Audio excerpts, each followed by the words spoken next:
What does it take to race AMA Supercross, and just how much fun can a pro Supercross racer have on a 125 two-stroke? We're going to find out the answers to those questions and more in this video. Let it rip, Dill.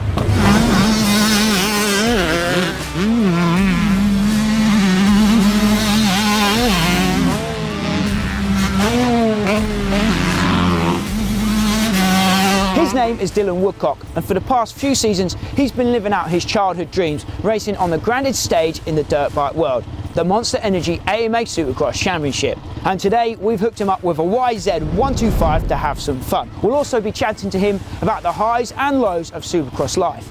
But first things first, let's hear this YZ125 sing.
If, like me, you grew up dreaming of one day racing in the AMA Supercross Championship, but you didn't quite have the talent to make it happen, then I've got some good news for you.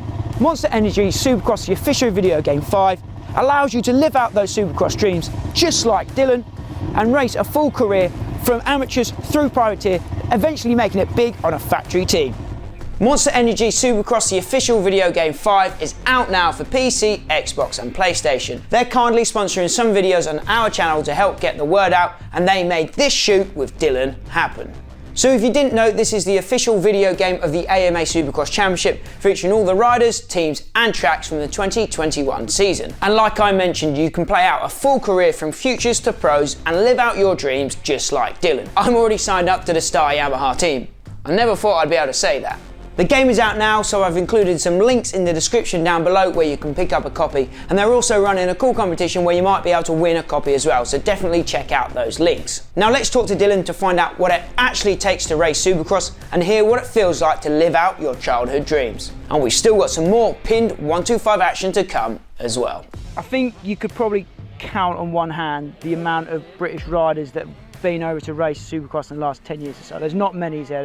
There's maybe 10 of us that have been out there over the past 10 years or something like that, and yes, experience. I mean, everyone watches it, everyone loves it. Even if you say you don't like Supercross, you still watch it because there's nothing going on that time of year. So yeah, I love it. What does it take to actually make it racing AMA Supercross as a privateer and then as a British rider as well? That adds another level of complexity to it. It's difficult to, it's like if you move country when you are normal, you know, it's like you're going to a whole nother country, it's a different world.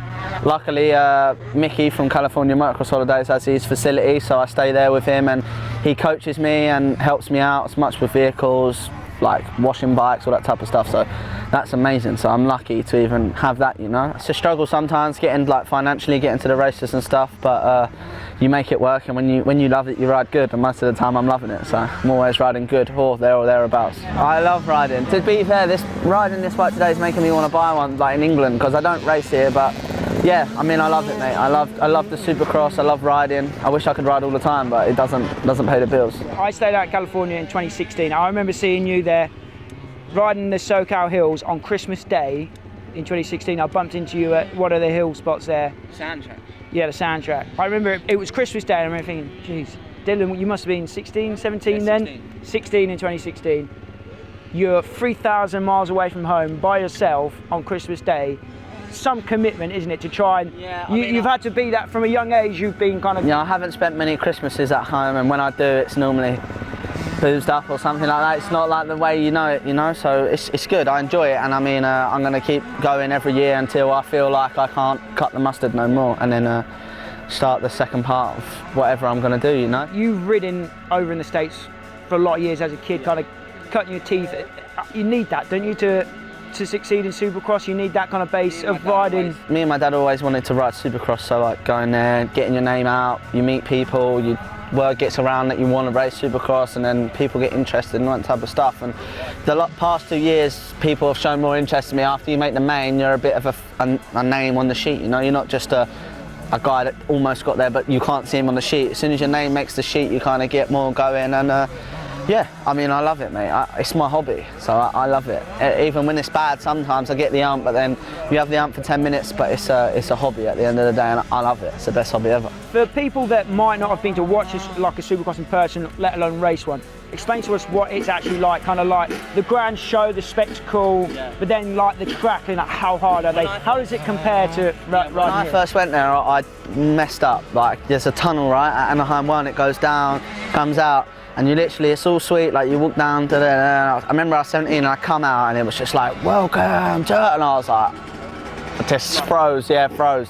Nowadays, you kind of walk down there with your headphones in, you know you're around riders that you race with, you know, like, yeah, I love it. I love all that type of stuff, always have. Like, I was speaking with Roland about like racing Harry Kimber and stuff like that back in the day. I've always been in the clique with the Supercross. and arena cross. Arena cross, all that type of AX stuff, and I love it, mate. It's a show, and I like riding, and I like making people enjoy it, you know, so it's good fun. I think it's safe to say that Dylan knows how to put on a show, as he proved on board the Hardcore Racing YZ125.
Remind us, how many years have you been trying to do it, and how long has it taken you to become a main event guy? It took me 2 years.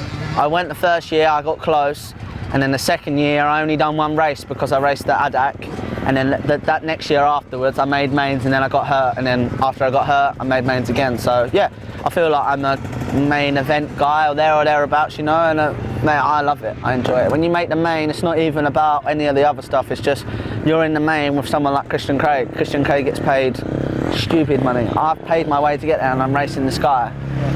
It's a win-win for me. So when you make that main, it's like, you see it, everyone's watched Supercross. Anyone that rides motocross watch Supercross. When you see that main and you're watching that one race and you're actually in it, that's the best feeling ever, you know? I don't know, like I always seem to have a bit of trouble when I get to the main because it's like such a relief to get there. So now I need to start getting into it. But I'd say the first main I made was so good because of what happened, you know. I kind of got there 2 weeks before, didn't really rode, made the main, and I was like, I'm here. Yeah, I'm here, you know. So then I broke my back. But you mentioned it there. Obviously, you've had the good moments, but it's a gnarly thing going to ride Supercross. Yeah. The injuries can be savage. The crashes can be savage. You can get taken out on the final corner of the LCQ and not make the main. It's hectic. It's you got to have your wits around you and stuff like that. I mean, I've been on the end of being taken out. I've been on the front of being taken out. It's not nice, you know. But you get it done, and everything comes round to you know what I mean. You always see that same person on the Supercross track once you've done it. Like people don't forget in Supercross because it's like you knock someone off, it's money.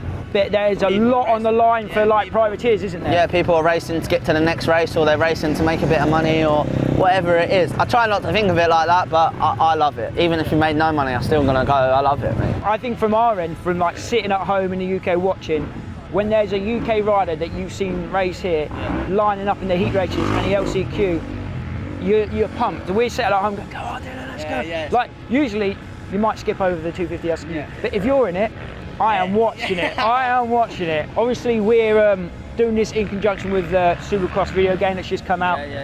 Feature of that is there's a career mode that you go from like the amateurs, then pro tier, and then try and get factory ride. Obviously, you're one of the only people in the UK that's actually done that. You've got a career in Supercross. If there's like someone watching this now that, like a young kid that's their dream, do you have any like advice or pointers if you want to try and do that? Have a career in Supercross? Yeah, there's a couple people that have done it, you know, like there's obviously the list goes on of people back in the day before I even thought about going, you know. But everyone does it their own way. Some people ride for teams, some people do the privateer thing. Everyone does it their different way. But I mean, like, you'd never think that someone like me would go from amateurs and then from amateur be racing. Do you know what I mean? It's always my dream, but in the dream comes a reality. It's like, whoa, that's what shocks you, you know. So yeah, there's people that have obviously done it. I'm not the only guy, but we all grew up from being amateurs, like the Supercross 5, the game. We all start like at the bottom, work our way, and everyone kind of does. Some go up, down, up, down, up. We're all trying to go to the same thing, but everyone's got their own roller coaster, you know. So it's the same with the game, I guess. So this is in reference to the game. Are you gonna? What track was it you had your crash on? Houston. Are you gonna go back to Houston and nail those whoops nail those whoops? If I ride the East Coast, I'm sure the track's not there now, but when I go back on the game. Oh, on the game. Yeah, mate. Nail those I'll be hitting them flat out, crash or not. Crash or not, I'll hit them flat out. But no, I'm excited to play the game. I mean, it's a wicked opportunity to make a game of something that I race. You know, it's mega. I mean, I missed out. Yeah, I was going to say, I don't know if you're in the game, but I missed out this year being on the game because I was meant to do it. Meant to do like the scans on the next stop. So I missed out, but mate, I love all that stuff.